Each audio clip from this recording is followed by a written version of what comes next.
দর্শক, দিন যত যাচ্ছে ততই তারল্য সংকটে থুবড়ে পড়ছে শেয়ার বাজার। এমনিতেই ভালো নেই দেশের অর্থনৈতিক পরিস্থিতি, কিন্তু এর অর্থ এই নয় যে দেশে টাকা নেই। শুধু প্রয়োজন সে লুকিয়ে থাকা টাকাগুলো বের করে আনতে নানা প্রণোদনার ব্যবস্থা করা।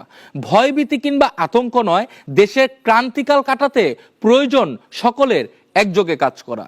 এই বিষয়ে বিস্তারিত জানবো ঢাকা স্টক এক্সচেঞ্জের পরিচালক জনাব শাকিল রিজভির কাছে।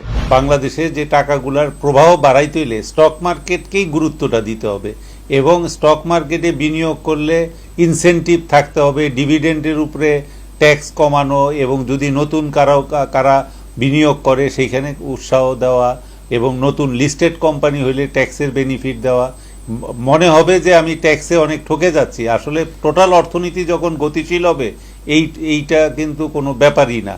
তখন ব্যবসা হইলে অনেক ট্যাক্স পাওয়া যাবে, কিন্তু ট্যাক্স পাওয়ার মানে ব্যবসাটাকে আগে সংগঠিত হইতে দিতে হবে, তারপরে ট্যাক্স তো পরের ব্যাপার। কিন্তু ব্যবসায়ী যদি না থাকে তাহলে ট্যাক্স পাবেন কোথা থেকে?